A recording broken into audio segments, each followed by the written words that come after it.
정확한 정보를 전달하는 블록체인 인사이트 채널 블록체인 위드어스 아나운서 박윤미입니다.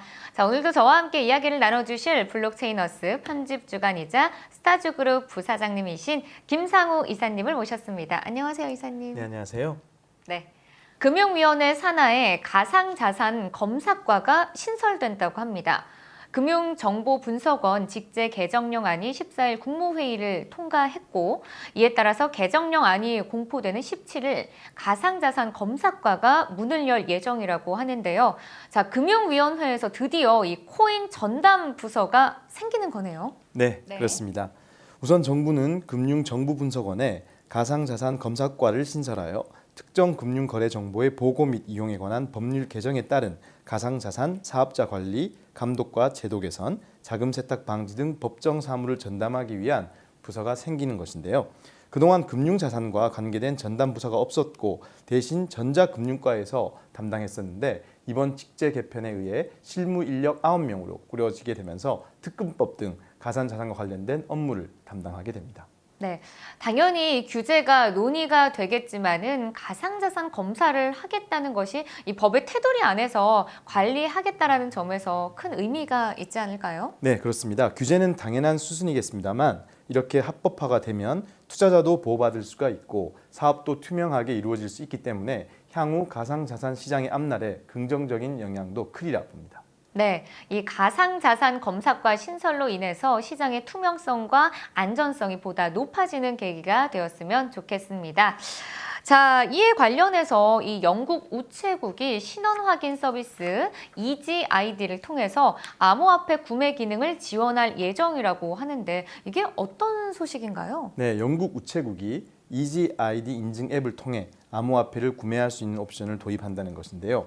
영국 우체국은 탈중앙화 거래소인 스왑마켓과 협력해 이지 아이디 이용자 누구나 암호화폐를 구매할 수 있도록 지원할 예정이라고 밝혔습니다. 네, 이지 아이디라면 어떤 앱을 말하는 건가요? 네, 그렇습니다. 이지 아이디는 우체국이 사람들이 연령, 신원 등을 다른 플랫폼에서 안전하게 접속해 확인할 수 있도록 지난 8월부터 도입한 서비스인데요.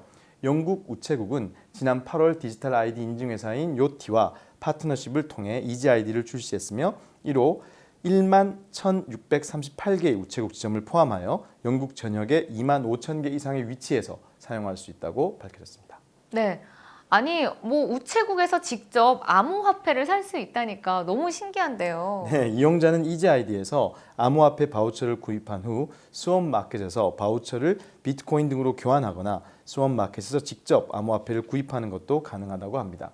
정부가 소유한 우체국에서 암호화폐 구매 서비스를 제공한다는 점이 향후 암호화폐 시장에 더 긍정적으로 작용할 것으로 보입니다.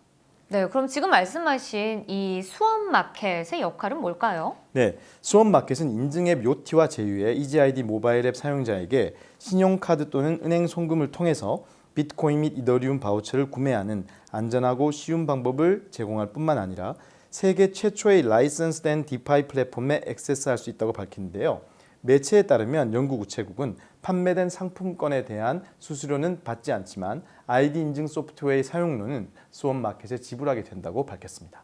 네, 아니 우체국에서 이 암호화폐를 살 수 있다. 너무도 신기한 아이디어인데, 자, 이런 영국 우체국에서 이번 이지 아이디를 통해서 암호화폐 서비스를 시작한 이유가 뭘까요? 네, 영국 우체국 대변인에 따르면 제품과 서비스에 대한 액세스가 점점 온라인으로 이동하고 있으며 우리는 사람들이 자신의 안전한 디지털 아이디를 구축할 수 있도록 하는 무료 앱인 우체국 이지 아이디 앱을 출시함으로써 이러한 변화에 대응하고 있다. 스마트폰에 저장하고 상호작용하고 싶은 비즈니스에 대해 쉽게 제어하고 자신이 누구인지 증명할 수 있다라고 설명했습니다.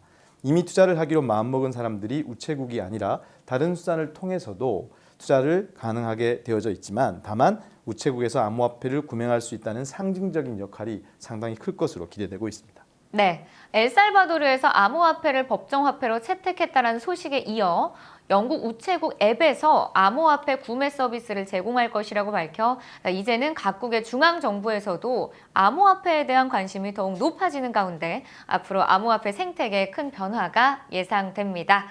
자, 미국 SEC에서 코인베이스의 소송 예고를 했습니다. 지난 7일 비트코인의 급락 원인 중 하나로 SEC 측에서 코인베이스를 조사하겠다는 이슈가 악재 중 하나로 분석되지 않았나 싶은데요. 자, 물론 소송 예고 이후에 비트코인 급락했다라는 점에서 급락의 직접적인 원인은 아니겠지만 이렇게 큰 기관들이 소송을 한다라는 점이 사실 좋은 뉴스는 아닐 것 같습니다. 네, 그렇습니다. 코인베이스가 앞서 랜드라는 USDC 대출 상품을 출시하려고 했었는데요. 하지만 SEC 측에서 이 상품이 증권거래법 위반이라고 출시하지 말라고 경고했습니다. 그러자 코인베이스 CEO인 브라이언 암스트롱은 자신의 트위터를 통해 SEC가 구체적인 이유를 밝히지 않고 랜드를 공식 출시할 시에 소송을 제기하겠다고 입장을 밝혔다라고 전했습니다. 네, 자 앞으로 SEC와의 합의점은 찾을 방법이 좀 없을까요? 네, 현재 SEC 측에서는 공식적인 답변은 내놓지 않고 있는 상황입니다. 이런 가운데 코인베이스 측의 주장을 들어보자면 납득이 가능한 상황인데요. 앞서 언급했던 것처럼 코인베이스에서는 랜드라는 예치 상품을 출시했었는데 실제로 제민이나 셀시우스 등의 업체들에서 이것을 시행하고 있습니다. 쉽게 말해 코인베이스 측의 심리를 대변하자면 아무래도 예치 상품을 마음대로 낼 수 있는데 코인베이스 쪽에서는 SEC와 계속 이야기를 해오면서 조정을 하려고 노력을 했음에도 불구하고 이런 조치를 취한 것이 부당하다는 주장입니다. 네, 그렇다면 왜 유독 SEC가 이 코인베이스 예치 상품인 랜드에 좀 부정적인 이유는 뭘까요? 그 중심적인 이유는 아무래도 증권이라는 키워드로 설명될 수 있을 것 같습니다. 코인베이스 측의 설명은 예치이고 대출이라는 설명이지만 SEC가 보기에는 자산을 맡기면 그에 대한 보상을 준다는 것을 이자 개념이 아닌 배당 개념으로 생각하기 때문에 배당을 준다는 것은 거기에 참여하는 것에 대한 증권적인 성격이 있다고 생각해서 이른바 증권법에 따른 불법이라는 것이 전문가의 분석인데 현재로서는 SEC 측의 정확한 주장이 없어서 알 길이 어렵습니다. 그래서 일각에서는 일종의 군기잡기가 아닌가 추측하고 있습니다. 네, 다른 거래소들과 이 코인들에 대한 일종의 경고로 해석이 되며 또 반대로 생각을 해보자면 암호화폐 시장이 그만큼 커졌다는 뜻으로도 해석이 되는 것 같습니다. 자, 세계 최대 비트코인 보유 업체인 마이크로 스트래티지가 비트코인 5,000개 이상을 추가로 매입했다면서요? 네, 놀라운 소식인데요. 세계 최대 비트코인 보유 업체인 마이크로 스트래티지가 비트코인 5,000개 이상을 추가 매입했다는 소식으로 비트코인이 지난 7일 하락 이후로 다시 상승세를 보이고 있습니다. 비트코인은 한국 시간 기준 15일 오전 11시 글로벌 코인 시황 중개 사이트인 코인마켓캡에서 24시간 전보다 4.22% 상승한 47,060달러를 기록했습니다.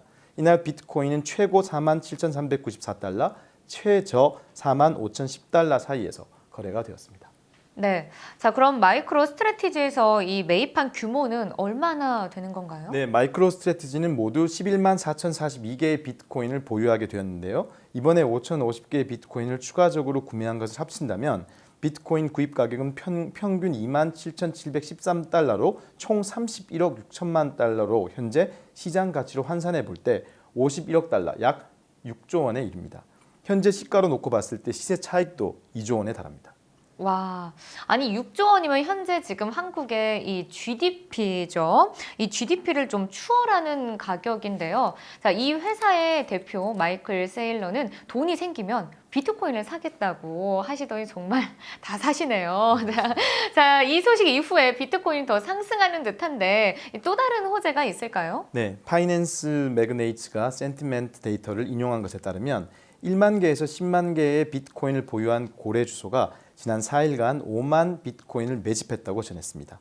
또한 이들은 매집한 암호화폐를 메이저 암호화폐 거래소에서 익명 주소로 옮기고 있는 것으로 나타났습니다. 아마도 이번 비트코인 반등의 계기는 마이크로 스트래티지의 비트코인 매수 소식으로 인한 고래들의 대량 매수 또한 활발할 것이라고 추측되고 있습니다. 네. 자, 온체인 애널리스트인 윌리우가 11일 자신의 트위터를 통해서 지난주에 있었던 비트코인의 급락이 고래발 덤핑이 아니라고 밝혔다면서요? 맞습니다. 윌리우는 트위터를 통해 최근 비트코인 가격 하락은 고래 지갑들의 덤핑 판매로부터 시작된 것이 아니다. 주요 가격대에서 고래들의 매수세는 아직 견고하다고 밝힌 바 있습니다. 이와 관련해 그는 이번 비트코인의 급락은 대규모 장외 거래로 시작된 매도세가 현물 시장에까지 영향을 미쳤고 이에 따른 계단식 레버리지 청산이 급락을 유발했을 가능성이 높다. 이렇게 분석했습니다. 네, 아마 여기에 이 돈나무 언니의 멘트도 좀 긍정적인 작용을 했죠. 네, 그렇습니다. 미국 대형 헤지펀드 아크 인베스트먼트 CEO 캐시 우드가 비트코인이 50만 달러를 돌파할 것이라며 암호화폐에 대한 낙관적인 전망을 재확인했습니다. 기관 투자가들은 운용 자금의 5%씩만 비트코인에 투자한다면 현재 대비 10배 이상 가격이 오를 것이라고도 분석했는데요. 그녀의 말 중에 NFT의 폭발적인 성장을 주시하고 있다는 부분도 암호화폐 시장 전반에 긍정적인 영향을 끼친 것으로 보입니다. 비트코인 장기 보유자들이 올해 2월 1일 180만 개의 비트코인을 추가 매집했다는 분석도 나오고 있어서 비트코인의 가격 하락은 일시적일 것이라는 전망이 다수입니다. 네. 자, 비트코인 가격을 잘 맞추는 플랜 B가 그래프를 통해서 9월은 스킵하자면서 이 10월은 6만 3천 달러를 가늠했다고 하니 일단 10월을 기대해 보면 좋을 것 같습니다. 아니 9월에는 추석도 있는데 좀 추석 선물처럼 올랐으면 좋겠습니다. 자, 오늘 말씀 나눠주신 김상우 이사님 고맙습니다. 고맙습니다. 감사합니다. 네, 미국 경제 전문 방송 채널 CNBC의 유명 진행자 짐 크레이머가 최근 방송에서 금과 암호화폐 둘 다 신뢰한다고 밝혔습니다. 금은 희소성이 있고 장기적으로 가치가 상승하는 일종의 인플레이션 보험인 반면 비트코인이나 이더리움 등 암호화폐는 변동성이 커서 적기에 투자를 하면 큰 수익을 가져다 준다면서 두 자산은 투자 포트폴리오에서 서로 역할은 다르지만 나는 둘 다 신뢰한다고 합니다. 또 보험을 원하면 금을 사고 투기를 원하면 비트코인이나 이더리움을 사는 게 낫다고 덧붙였습니다. 블록체인 위드어스 여기서 마치도록 하겠습니다. 시청해주신 여러분 고맙습니다.